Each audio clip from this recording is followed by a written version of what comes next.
Hey everyone, this is Brian from ActiveMelody.com. Now, for those of you that watch my video lessons, typically there's a structure to them. They're very scripted. I like to kind of plan things out on my end, and there's usually an outcome at the end, so you learn to play a song or some licks or something. I wanted to do this one differently. I wanted to just speak candidly on a topic and demonstrate some points to you as they relate to playing a solo. I get a lot of questions that come up on the Active Melody website. A lot of people ask me, or on Facebook or even Twitter, they ask me the same question. It comes up over and over again. So the perception out there is when you're playing a solo, when the chords change in the song, that you are to change the scale that you're playing in. That's what a lot of people perceive. So they ask a lot of questions about that, but it doesn't work that way. And it's hard to explain that on email and textually, so that's why I'm doing this video. For example, if you're playing a blues in the key of G, like a slow,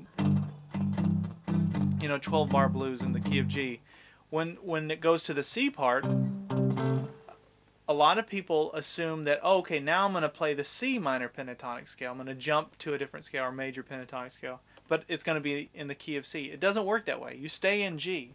So then the other question you're going to have is, well, how do you know what key a song is in? And that's another lesson I'll get to, but typically it's the first chord that you play. So if at least in a 12-bar blues, if you start in the key of E, or if you start with an E chord and you're just playing your typical 12-bar structure, that means that whatever chord you start with, that's the key that you're in. So so in the key of G, when the chord switches to a C chord, you don't switch the scale that you're playing in. You can, and there's a time and a place to do that, but for the most part, generally speaking, you don't. And I know there's going to be those of you out there that are going to try and poke holes in what I'm saying, and there's holes to be poked, but I'm trying to articulate a concept here to help people, and that is that you can stay within a key. So when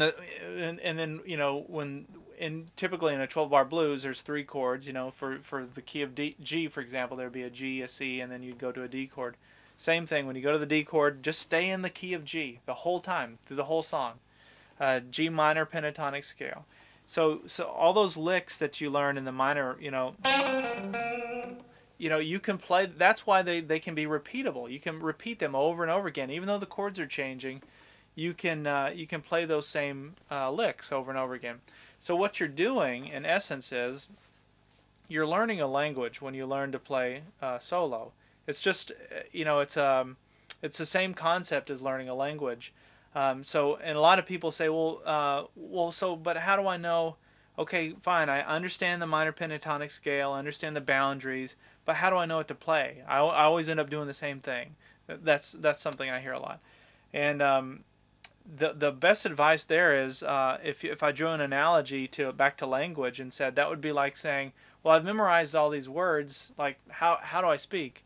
The way that you learn to speak is by listening to other people. That's how you develop an accent, and your time, your cadence when you speak, and phrasing and all of that stuff. It comes from influence. You're influenced by your surroundings. Same with music. Same with learning to play solo. And so I started with Albert King. He was the guy that I had this album called I'm Ready, and it was a record back in the day. But anyways, it was easy for my ear to be able to pick apart what he was doing.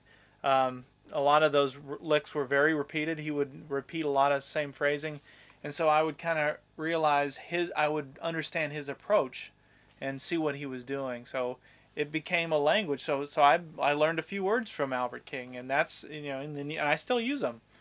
And same with other artists. And so anyway, that's kind of how it works.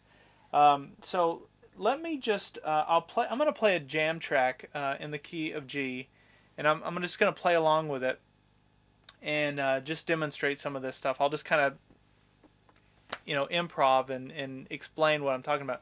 I also want to show you when the song, if you're playing a 12-bar blues, for example, and you go to that turnaround chord, so if you're playing the key of G, it would be the D chord.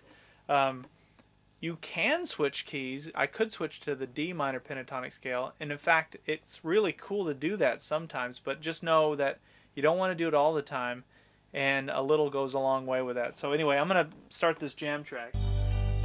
Alright, so we got a slow blues going in the key of G. I'm just going to make up some licks. Now everything I'm playing here is in the G minor pentatonic scale. Now listen, chord just changed to a C. Still playing in the G minor pentatonic scale,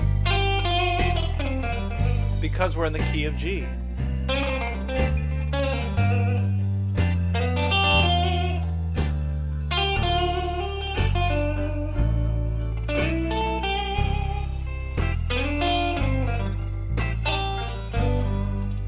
So notice that even though the chords are changing, I can stay in that same key. Now here's that Albert King thing. I mentioned Albert King. You know, he does this kind of thing. See, it's working over the key of G. Now we're going to switch to the C chord here. But watch this. So you can play that same lick.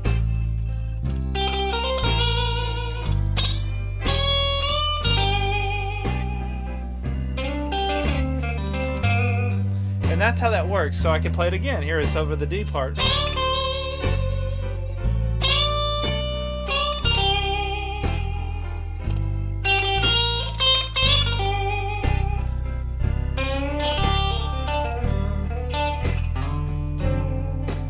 I'm going to show you one other concept. So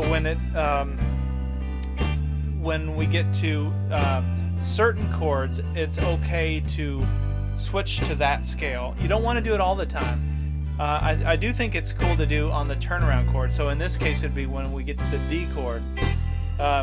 It can give it a nice effect to switch every now and then. You don't want to do it all the time, but it is kind of cool to do from time to time.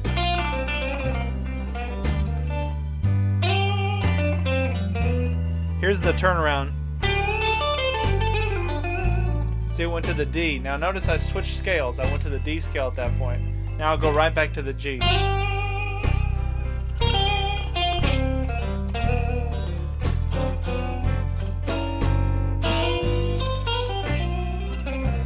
Alright, so there's that concept. So hopefully that's helpful to some of you out there that have been struggling with that. When do I switch scales? Do I follow the chords? And how do I know what to play? Don't worry about it. Don't overthink it. I mean, that's probably the best advice I can give you is just think of it as just try and find those repeatable licks, like the Albert King. That's the kind of thing that if you can find one thing, just find one thing that you can repeat and just make it work, no matter what the chords are doing, you can start to build off of that. It's almost like, back to the language analogy, it's like knowing one little phrase, you know, how do I get to the bathroom, or whatever it is. When you go to a country, you learn just the basics, just to be able to get by. Think of this as a language. You're learning a language, so just get some basic phrasing down, and you know, you'll be speaking like, you know, when you're just learning this, you'll be like a child, like a 3-year-old that's just learning to talk.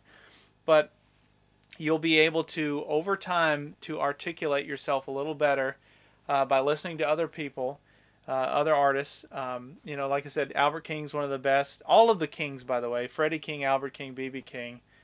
It doesn't get any better than that. Those guys, their phrasing, they each have their own flavor, but they're you know, wonderful guitar players to listen to. So that would probably be, I mean, there's a lifetime's worth of work just in those three guys.